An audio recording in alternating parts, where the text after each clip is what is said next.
ಭಾರತೀಯ ಜನತಾ ಪಾರ್ಟಿಯವರು ದುರ್ಬಲರಲ್ಲ. ಪೊಲೀಸರು ಬ್ಲಾಕ್ ಕಾಂಗ್ರೆಸ್ ಅಧ್ಯಕ್ಷನ ಮೇಲೆ ಕ್ರಮ ಕೈಗೊಳ್ಳಬೇಕು. ಕಾಂಗ್ರೆಸ್ನ ರಾಜ್ಯ ನಾಯಕರು ತಪ್ಪು ಮಾಡಿದರೆ ಕ್ರಮ ಕೈಗೊಳ್ಳಲು ಪೊಲೀಸರಿಗೆ ಸೂಚನೆ ನೀಡಬೇಕು ಎಂದು ಬಿಜೆಪಿ ರಾಜ್ಯ ಕಾರ್ಯಕಾರಿಣಿ ಸದಸ್ಯ ಕೆಜಿ ನಾಯ್ಕ ಆಗ್ರಹಿಸಿದರು. ಅವರು ಸಿದ್ದಾಪುರ ಬಿಜೆಪಿ ಮಂಡಲ ವತಿಯಿಂದ ನಡೆದ ಸುದ್ದಿಗೋಷ್ಠಿಯಲ್ಲಿ ಮಾತನಾಡಿ, ಮಹಿಳೆಯರ ಮನೆನುಗ್ಗಲು ಸಿದ್ದಾಪುರ ಬ್ಲಾಕ್ ಕಾಂಗ್ರೆಸ್ ಅಧ್ಯಕ್ಷರಿಗೆ ಡಿಕೆ ಶಿವಕುಮಾರ್, ಮಂಕಾಳ ವೈದ್ಯ, ನಿವೇದಿತಾ ಮಾರ್ಗೆಟ್ ಆಳ್ವಾ ಅವರ ಸಹಕಾರ ಇದೆಯಾ? ಸಹಕಾರಿ ಸಂಘದ ನಿರ್ದೇಶಕರನ್ನು ಎತ್ತಿಕೊಂಡು ಹೋಗುವ ಪ್ರಕರಣದಲ್ಲಿ ಅವರೆಲ್ಲರ ಸಹಕಾರ ಇದೆಯಾ? ಉತ್ತರ ನೀಡಿ. ಬ್ಲಾಕ್ ಕಾಂಗ್ರೆಸ್ ಅಧ್ಯಕ್ಷರು ಸಾಮಾಜಿಕ ಜಾಲತಾಣದಲ್ಲಿ ಹಾಕುವ ರಾಜ್ಯ ನಾಯಕರ ಫೋಟೋವನ್ನು ನೋಡಿ ಪೊಲೀಸರು ಹೆದರಿದ್ದಾರೆ ಎನ್ನಿಸುತ್ತಿದೆ. ಸೇವಾ ಸಹಕಾರಿ ಸಂಘದಲ್ಲಿ ಸಿದ್ದಾಪುರ ಬ್ಲಾಕ್ ಕಾಂಗ್ರೆಸ್ ಅಧ್ಯಕ್ಷರ ಗೂಂಡಾಗಿರಿ ವಿರುದ್ಧ ದೂರು ನೀಡಿದರೂ ಪೊಲೀಸರು ಕ್ರಮ ಕೈಗೊಳ್ಳುತ್ತಿಲ್ಲ. ಗೂಂಡಾಗಳಿಗೆ ಸಿದ್ದಾಪುರ ಪೊಲೀಸರ ಸಹಕಾರ ಇದೆ ಎನ್ನಿಸುತ್ತಿದೆ. ದೂರು ನೀಡಲು ಬಂದ ಮಕ್ಕಳು, ಮಹಿಳೆಯರನ್ನು ತಡರಾತ್ರಿಯವರೆಗೂ ಪೊಲೀಸ್ ಸ್ಟೇಷನ್ನಲ್ಲಿ ಪೊಲೀಸರು ಕಾಯಿಸಿದ್ದಾರೆ ಎಂದು ಬಿಜೆಪಿ ಸಿದ್ದಾಪುರ ಮಂಡಲ ಅಧ್ಯಕ್ಷ ಎಂಕೆ ತಿಮ್ಮಪ್ಪ ಆರೋಪಿಸಿದರು. ಅಥವಾ ಇಂಥ ಚುನಾವಣೆ ಬಂದ ಸಂದರ್ಭದಲ್ಲಿ ನಮ್ಮಲ್ಲೇ ಒಬ್ಬವನ್ನ ತೀರ್ಮಾನ ಮಾಡಿ ನಾವು ಕೊಡ್ತಾ ಇದ್ವಿ. ಆದರೆ ಕಾಂಗ್ರೆಸ್ ಸರ್ಕಾರ ಬಂದ ನಂತರ ಮತ್ತಿಲ್ಲಿ ಕಾಂಗ್ರೆಸ್ ಶಾಸಕರು ಬಂದ ನಂತರ ಅವರ ಪಕ್ಷದ ತಾಲೂಕಾ ಅಧ್ಯಕ್ಷ ಇಡೀ ತಾಲೂಕಿನಾದ್ಯಂತ ಗುಂಡಾಗಿರಿ ಮಾಡಿದ್ದಲ್ದೇನೆ ಈಗ ನಮ್ಮ ಪಂಚಾಯತಲ್ಲೂ ಸಹ ಪಂಚಾಯತ್ ವ್ಯಾಪ್ತಿಯಲ್ಲಿ ಬರುವಂತ ಕೋಆಪರೇಟಿವ್ ಸೊಸೈಟಿಯಲ್ಲೂ ಬಂದು ಗುಂಡಾಗಿರಿ ಪ್ರವೃತ್ತಿಯನ್ನ ನಡೆಸಿದವನ್ನ ನೋಡಿ ಸೊಸೈಟಿಯನ್ನ ಈ ಸಂದರ್ಭದಲ್ಲಿ ಯಾವ ಮಟ್ಟಕ್ಕೆ ಒಯ್ತಾರೆ ಅನ್ನುವಂಥದ್ದನ್ನೇ ಜನ ಕಂಗಾಲಾಗುವಂತ ಪರಿಸ್ಥಿತಿ ನಿರ್ಮಾಣ ಆಗಿದೆ. ಸದಸ್ಯರೆಲ್ಲ ಹೆದರಿ ಕೂತಿದ್ದಾರೆ. ಇರುವಂತ ಸದಸ್ಯರನ್ನ ಬೇರೆ ಕಡೆ ಕಿಡ್ನಾಪ್ ಮಾಡಿ ಒಯ್ದಿಡುವಂತ ಕೆಲಸವನ್ನು ಮಾಡಿದ್ದಾರೆ. ಅವರನ್ನು ಹೆದರಿಸಿ ಅವರವರ ಸಂಬಂಧಿಕರ ಮುಖಾಂತರ ಅವರವರ ಸಂಬಂಧಿಕರ ಮನೆಯಲ್ಲಿ ಇಡುವಂತ ಕೆಲಸವನ್ನು ಮಾಡಿದ್ದಾರೆ. ಆ ದಿನ ಯಾರ್ಯಾರು ಕಿಡ್ನಾಪ್ ಮಾಡ್ಕೊಂಡು ಹೋಗಿದ್ದಾರೆ ಅವತ್ತು ಅವ್ರು ಯಾರು ಇವರೆಲ್ಲರ ವಿರುದ್ಧ ಓಟ್ ಕೇಳಿರುವಂಥವ್ರು ಇವತ್ತು ದುಡ್ಡಿನ ಆಮಿಷಕ್ಕಾಗಿ ಅಥವಾ ಅವರ ಗುಂಡಾಗಿರಿಗೆ ಹೆದರಿ ಇವತ್ತು ಈ ರೀತಿ ಪ್ರಕರಣ ಆಗಿದೆ. ಹಾಗಾಗಿ ಪೊಲೀಸ್ ಇಲಾಖೆಗೆ ನಾವು ತಿಳಿಸಿದಾಗಲೂ ಸಹ ಪೊಲೀಸ್ ಇಲಾಖೆಯವರು ತಕ್ಷಣ ಬರ್ರಿ ಅಂತ ಹೇಳಿದ್ರೆ ನಾವು ಹೇಳಿ ಆದ್ಮೇಲೆ 1.5-2 ತಾಸು ಮೇಲೆ ಬರ್ತಾರೆ. ಒಬ್ಬ ಅಂಗವಿಕಲ ಮನುಷ್ಯನನ್ನ ಈ ರೀತಿ ಗುಂಡಾ ಪ್ರವೃತ್ತಿ ನಡೀತಾ ಇದೆ. ಸೊಸೈಟಿ ಪದ್ಧತಿ ಹೆಂಗಿದೆ ಅಪ್ಪ ಅಂತಂದ್ರೆ ಆ ಪಂಚಾಯತ್ ಅಲ್ಲಿ ಆ ಸೊಸೈಟಿಗೆ ಸಂಬಂಧಪಟ್ಟಿದ್ದವರು ಮಾತ್ರ ಅಲ್ಲಿ ಭಾಗವಹಿಸಬೇಕು. ಅಥವಾ ಕ್ಯಾಂಡಿಡೇಟ್ ಅನ್ನ ಕಿಡ್ನಾಪ್ ಮಾಡುವಂಥದ್ದು ವಸಂತ ನಾಯಕ್ ಕಡೆಯವರಿಗೆ ಯಾವುದೇ ರೀತಿಯ ನಮ್ಮ ಸೊಸೈಟಿಯಲ್ಲಿ ಬಂದು ಅವರು ಈ ರೀತಿ ಹಕ್ಕನ್ನ ಚಲಾಯಿಸಲಿಕ್ಕೆ ಯಾವುದೇ ರೀತಿ ಕಾನೂನು ಪ್ರಕಾರದಲ್ಲಿ ಕೋಆಪರೇಟಿವ್ ಆಕ್ಟ್ ಕಾನೂನು ಪ್ರಕಾರದಲ್ಲಿ ನಮ್ಮ ಪಂಚಾಯತ್ ವ್ಯಾಪ್ತಿಯಲ್ಲಿ ಇಲ್ಲ. 2 ಜನ, ಮನೆ ಹೊರಗೆ 2 ಜನ, ಆಮೇಲೆ ಅವ್ನ ಕಾರಲ್ಲಿ 2 ಜನ, ವಸಂತ ನಾಯ್ಕನ ಕಾರಲ್ಲಿ 2 ಜನ, ಇಷ್ಟೂ ಜನ ಹೋಗಿ ಮನೆ ಒಳಗೆ ಹೋಗಿ ವಸಂತ ನಾಯ್ಕ ಅಂತ ಹೇಳಿ ಅವ್ರ ಹೆಂಡತಿ ಹತ್ರ ಹೋಗಿ ಹೆದರಿಸಿ, ನಾನು ವಸಂತ ನಾಯ್ಕ ಬಂದಿರ್ತೀನಿ, ಎಲ್ಲಿದೆ ನಿನ್ ಗಂಡ, ಕೈ ಮುರಿತೀನಿ, ಕಾಲು ಮುರಿತೀನಿ. ಆ ಹುಡುಗರಿಗೆ ಸಣ್ಣ ಹುಡುಗರಿಗೆ ಹೇಳ್ತಾರೆ, ಆ ಹುಡುಗರು ಇಲ್ಲೇ ಇದ್ದಾರೆ ನಿಮ್ಗೆ ಹೇಳ್ತಾರೆ, ಅವರು ನಿಮ್ಮಪ್ಪನ ಕಾಲು ಮುರಿತೀವಿ, ಕೈ ಮುರಿತೀವಿ ಅಂತ ಹೇಳ್ತಾರೆ, ಹೇಳಿ ಹೆದರಿಸಿ ಬಂದಾರೆ. ಅವ್ರು ಭಯಭೀತರಾಗಿದ್ದಾರೆ. ಆ ಕೂಡಲೇ ನಮ್ಗೆ ಹೇಳಿದ ಕೂಡಲೇ ನಾನು ಹೋದವಾಗ 8:30-9 ಗಂಟೆ ಆಗಿರ್ಬೋದು ಆ ಸಮಯ. ನಾನು ನಮ್ಮ ನಾಯಕರಿಗೆಲ್ಲ ಫೋನ್ ಮಾಡಿ ಹೇಳಿದೆ, ಹಿಂಗಾಗಿದೆ, ಕಂಪ್ಲೇಂಟ್ ತಗೊಳ್ಳಿಕ್ಕೆ, FIR ಮಾಡಲಿಕ್ಕೆ ಸುಮಾರು ಅವ್ರದ್ದು ನಮ್ದು ಆ ಫೋಟೋ ಸಹ ಇದೇ ಮಾಡ್ಕೊಂಡಿದ್ವಿ. ಏನ್ರಿ ದೊಡ್ಡಪ್ಪನ 11:30 ಆಯ್ತು. ಸ್ಟೇಷನ್ ಇಂದ ಹೊರಡೋದು 12 ಗಂಟೆ ತನಕ ಕಾಯಿಸಿದ್ರು. ರಾತ್ರಿ 12 ಗಂಟೆ ತನಕ ಕಾಯಿಸಿದ್ರು. ಇವರು ಯಾವ ರೀತಿ ಸಮಾಜದಲ್ಲಿ ನ್ಯಾಯ ಕೊಡಿಸ್ತಾರೆ, ಯಾವ ರೀತಿ ಇಂಥ ಗುಂಡಾಗಳಿಗೆ ಯಾವ ರೀತಿ ಪೊಲೀಸ್ ಇಲಾಖೆ ಸಪೋರ್ಟ್ ಮಾಡ್ತಾ ಇದೆ, ಕಾನೂನು ಸುವ್ಯವಸ್ಥೆ ಏನಾಗಿದೆ ಸಿದ್ದಾಪುರದಲ್ಲಿ, ಸಾಮಾನ್ಯ ಜನ ಬಡವರು ಬದುಕಬೇಕು ಬೇಡವು, ಇದು ಶಾಸಕರು ಹೇಳಬೇಕು. ಯಾಕಂತಂದ್ರೆ ಅವ್ರದೇ ಚಿಹ್ನೆ ಆಗಲಿ ಅಥವಾ ರಾಜಕೀಯದ ಹೆಸರಿನಲ್ಲಿ ಆಗಲಿ ಓಟ್ ಕೆಡುವಂಥ ಪದ್ಧತಿ ಕೋಆಪರೇಟಿವ್ ಸೊಸೈಟಿಯಲ್ಲಿ ಇಲ್ಲ. ಅಲ್ಲಿರ್ತಕ್ಕಂಥ ಕೃಷಿಕರು ಅದಕ್ಕೆ ಸದಸ್ಯರಾಗ್ಬೋದು. ಅವರೊಳಗೆ ನಡೆದಂಥ ಚುನಾವಣೆಯಲ್ಲಿ 11 ಜನ ಆಯ್ಕೆಯನ್ನಾಗ್ತಾರೆ. ಆ ಪ್ರಕಾರ ವಿಜೇತ್ ಗೌಡರು ಮತ್ತು ಅವರ ಟೀಮಿನ 11 ಜನ ಅವರು ಮೊದಲು ಕಾಂಗ್ರೆಸ್ನಲ್ಲಿದ್ದರು, ನಂತರ BJP ಸೇರಿದರು. ಅದು ಬೇರೆ, ಅದು ಒಂದು ರಾಜಕೀಯ ವಿಚಾರ ಬಿಟ್ಟಿದೆ. ಆದರೆ ಅಲ್ಲಿ ನಾವು ಭಾರತೀಯ ಜನತಾ ಪಾರ್ಟಿಯ ಸೊಸೈಟಿ ಮತ್ತೊಂದು ಅಂತ ನಾವು ಯಾವತ್ತೂ ಹೇಳುವಿಲ್ಲ. ಅವರ ಆಡಳಿತ ವ್ಯವಸ್ಥೆಯಲ್ಲಿ ಅಲ್ಲಿ ಯಾರು ಆ ಸೊಸೈಟಿಯ ಸದಸ್ಯತ್ವವನ್ನು ತಗೊಂಡು ಶೇರ್ ಹೋಲ್ಡರ್ ಇದ್ದಾರೋ ಅವರೆಲ್ಲರಿಗೂ ಕಿರಾಣಿ ಕೊಡೋದಿರ್ಬೋದು, ಸಾಲ ಕೊಡೋದಿರ್ಬೋದು, ಅವ್ರು ನಡ್ಕೊಂಡು ಹೋಗ್ತಾ ಇದ್ದಾರೆ. ಕಾಂಗ್ರೆಸ್ ಅಧ್ಯಕ್ಷರು ಅವರ ಟೀಮಿನ ಎಲ್ಲರೂ ಸ್ಪರ್ಧೆಯನ್ನು ಮಾಡಿ ಆ ಚುನಾವಣೆಯಲ್ಲಿ ಯಾರೂ ಗೆಲ್ಲದೇ ಇದ್ದಂಥ ಸಂದರ್ಭದಲ್ಲಿ ಇಲ್ಲಿ ಇರೋದ್ರೊಳಗೇನೆ ಒಂದು ಗ್ರೂಪನ್ನು ಹುಟ್ಟು ಹಾಕಿ, ಅಂದರೆ ಅಡ್ಡದಾರಿಯ ಮುಖಾಂತರ ಅವರು ಆ ಕೋಆಪರೇಟಿವ್ ಸೊಸೈಟಿಯ ಅಧಿಕಾರವನ್ನು ಹಿಡಿಯುವ ಪ್ರಯತ್ನವನ್ನು ಮಾಡ್ತಾ ಇದ್ದಾರೆ. ಕೌಚೂರು ಪಂಚಾಯತಿಗೆ ಸಂಬಂಧಪಡದೇ ಇದ್ದಂಥ ವಿಚಾರ ಅವರೆಲ್ಲವರು ಅವರು ಮನೆ ಸೊಸೈಟಿನೋ ಅಥವಾ ಪಂಚಾಯತ್ ಸೊಸೈಟಿಗೆ ಸಂಬಂಧಪಟ್ಟಿರ್ತಕ್ಕಂಥ ವ್ಯಕ್ತಿಗಳು. ಅವರು ಬಂದ್ಕೊಂಡು ಇಲ್ಲಿ ಮನೆ ಬಾಗಿಲಲ್ಲಿ ಬಿಜೆಪಿಯ ಒಬ್ಬರು ಮಂಡಲ ಅಧ್ಯಕ್ಷರ ಮನೆ ಬಾಗಿಲಲ್ಲಿ ಇರ್ತಕ್ಕಂಥ ವ್ಯಕ್ತಿಯನ್ನ ಎತ್ತಿ ಹಾಕೊಂಡು ಹೋದಂಥ ಸಂದರ್ಭ.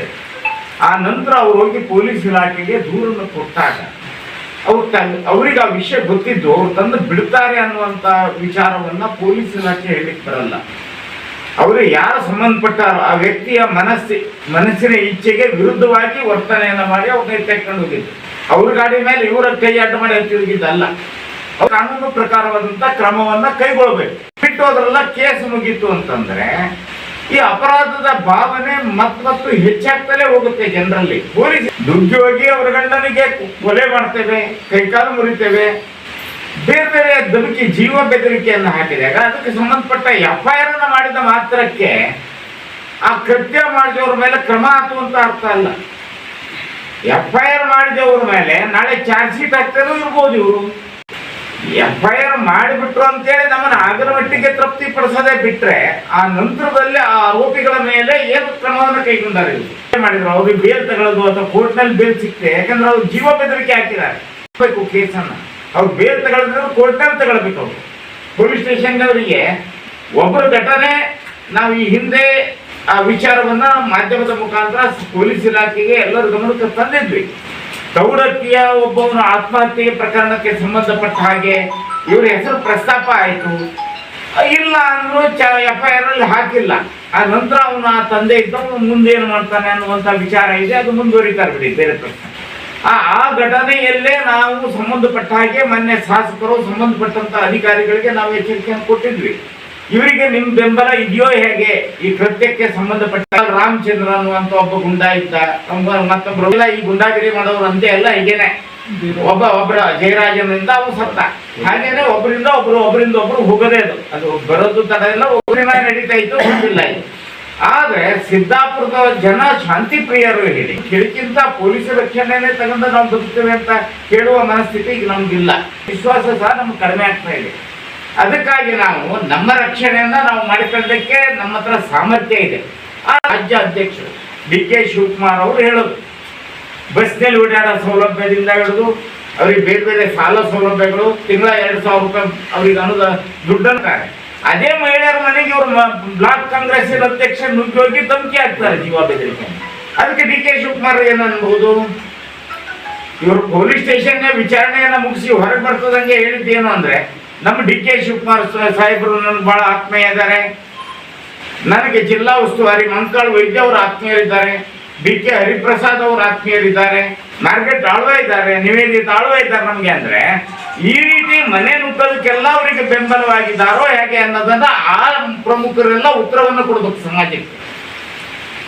ಎಲ್ಲರೂ ಇದ್ದಾರೆ ನನಗೆ, ಎಲ್ಲರ ಜೊತೆಯಲ್ಲೂ ನಾನಿದ್ದೀನಿ ಅಂತೇಳಿ ವಾಟ್ಸಪ್ ಫೇಸ್ಬುಕ್ನಾಗ ಅವ್ರನ್ನ ಫೋಟೋ ಬಿಡ್ತಂತ ಪತ್ರಿಕೆ ಮುಖಾಂತರ ಹೇಳಿಕೆಯನ್ನು ಕೊಟ್ಟಾಗ ಅವರು ಏನು ಉತ್ತರವನ್ನು ಕೊಡಲಿಲ್ಲ ಅಂದ್ರೆ, ನಮ್ಮ ಕೋಆಪರೇಟಿವ್ ಸೊಸೈಟಿ ಒಬ್ಬರು ನಿರ್ದೇಶಕರನ್ನ ಎತ್ತೆಕೊಂಡು ಹೋಗುವಂತ ವಿಚಾರದಲ್ಲಿ ಒಬ್ಬರು ಈ ಸಮಾಜದಲ್ಲಿ ಗೌರವಯುತವಾಗಿ ಬದುಕ್ತಕ್ಕಂಥ ಒಂದು ಮಹಿಳೆಯನ್ನು ಅವ್ರ ಮಕ್ಕಳು ಸಣ್ಣ ಮಕ್ಕಳು ಇದ್ದವ್ರನ್ನ ಗೂಡೆ ಹಾಕಿ ಅವ್ರ ಗಂಡನಿಗೆ ಜೀವ ಬೆದರಿಕೆ ಹಾಕಂತದಕ್ಕೂ ಇವರೆಲ್ಲ ಬೆಂಬಲ ಇದ್ದಾರೋ ಹೇಗೆ? ನಮ್ಮ ಅಧಿಕಾರಿಗಳು ಅಷ್ಟೇನೆ ಪೊಲೀಸ್ ಇಲಾಖೆ ಮಾಡೋದನ್ನ ನೋಡಿದ್ರೆ ಅವರು ಸೋಷಿಯಲ್ ಮೀಡಿಯಾದಲ್ಲಿ ಹಾಕತಕ್ಕ ಅವ್ರು ಯಾರ್ಯಾರ ಜೊತೆಗಿದ್ದು ಫೋಟೋ ಏನಾಗ್ತಾರಲ್ಲ ಆ ಫೋಟೋಗಳನ್ನ ನೋಡಿಯೋ, ಅವರು ಮಾಧ್ಯಮದ ಮುಂದೆ ಹೇಳ್ಕೊಳ್ಳಂತ ಹೇಳಿಕೆಗಳನ್ನ ನೋಡಿಯೋ ಅವ್ರು ಭಯಭೀತರಾಗಿರ್ಬೇಕು. ಬಹುತೇಕ ನಾನು ನೌಕರಿ ಇವನ್ ಸುದ್ದಿಗೆ ಹೋದ್ರೆ ನಮ್ಮ ನೌಕರಿ ಮಾಡ್ಲಿಕ್ಕೆ ಕೊಡಲ್ಲ, ಹಾಗಾಗಿ ಇವನ್ನೆಲ್ಲ ಅವ್ರು ತಂದು ಬಿಟ್ರಲ್ಲ, ಆಯ್ತು ನೀವು ಕಂಪ್ಲೇಂಟ್ ಕೊಟ್ರಲ್ಲ, ನಾ FIR ಮಾಡಿದ್ದೇನೆ, ನಾಳೆ ಚಾರ್ಜ್ ಶೀಟ್ ಹಾಕ್ತಾರ ಇಲ್ಲ ಯಾರಿಗೂ ಗೊತ್ತು. ಹಾಗಾಗಿ ಈ ಕೋಆಪರೇಟಿವ್ ಸೊಸೈಟಿಯಲ್ಲಿ ಕಾಂಗ್ರೆಸ್ನವರೊಂದು ವಿಚಾರವನ್ನು ಮಾಡಬೇಕು.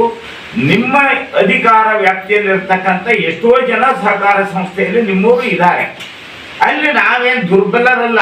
ನಾವು ಭಾರತೀಯ ಜನತಾ ಪಾರ್ಟಿಯವರು ನಾವೇನು ದುರ್ಬಲರಲ್ಲ, ನಮಗೆ ಮಾಡ್ಲಿಕ್ಕೆ ಬರುತ್ತೆ. ಆದ್ರೆ ನೈತಿಕವಾಗಿ ಅಲ್ಲಿ ನಮ್ಮ ಅಧಿಕಾರ ವ್ಯಾಪ್ತಿ ಎಷ್ಟು ಅನ್ನೋದನ್ನ ನಾವು ನೋಡಿ ಅವ್ರಿಗೆ ಯಾವುದೇ ರೀತಿಯ ನಾವು ತೊಂದರೆಯನ್ನು ಕೊಡತಕ್ಕಂಥದ್ದು, ಅವರ ಆಡಳಿತ ವ್ಯವಸ್ಥೆಯಲ್ಲಿ ಹಸ್ತಕ್ಷೇಪ ಮಾಡೋದನ್ನ ನಾವು ಮಾಡಿಲ್ಲ ಬಿಟ್ರೆ ಗುಂಡಾಗಿರಿಯನ್ನ ತಡೆಯ ಸಾಮರ್ಥ್ಯ ನಮ್ಮ ಹತ್ರ ಇದೆ. ನಿಮ್ಮನ್ನು ಮೂಲೆ ಕಳಿಸುವಂತ ಸಾಮರ್ಥ್ಯ ನಮಗೆ ಎರಡೂ ರೀತಿಯಲ್ಲಿದೆ. ನಾವು ದೈಹಿಕವಾಗಿಯೂ ಅದನ್ನು ಮಾಡ್ಲಿಕ್ಕೆ ಸಮರ್ಥ ಇದ್ದೀವಿ, ರಾಜಕೀಯವಾಗಿ ಮಾಡ್ಲಿಕ್ಕೂ ನಾವು ಸಮರ್ಥ ಇದ್ದೀವಿ.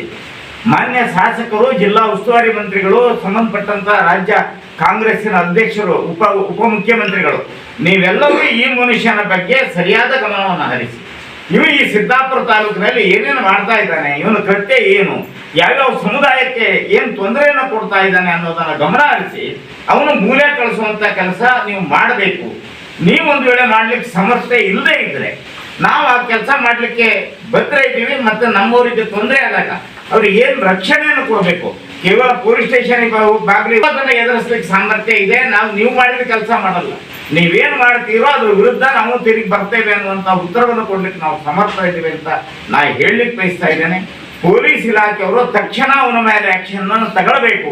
ಸಂಬಂಧಪಟ್ಟಂತ ಮೇಲಿರ್ತಕ್ಕಂಥ ಕಾಂಗ್ರೆಸ್ಸಿನ ಪದಾಧಿಕಾರಿಗಳು ಅಥವಾ ಜವಾಬ್ದಾರಿ ಇರ್ತಕ್ಕಂಥ ವ್ಯಕ್ತಿಗಳು ಪೊಲೀಸ್ ಇಲಾಖೆಯವ್ರಿಗೆ ಹೇಳಬೇಕು, ಅವ್ರು ಯಾರು ತಪ್ಪು ಮಾಡಿದ್ರು ನಮ್ಮ ಪಾರ್ಟಿ ಅಥವಾ ಹುದ್ದೆಯಲ್ಲಿ ಇದ್ದಾರೆ ಅಂತೇಳಿ ನೀವು ಅದನ್ನ ಕ್ಷಮೆಯನ್ನು ಮುಚ್ಚಾಕ ಕೆಲಸವನ್ನ ನೀವು ಮಾಡಬೇಡಿ. ಜನರ ವಿಶ್ವಾಸವನ್ನ ನಾವು ಉಳಿಸ್ಕೊಳ್ಬೇಕು.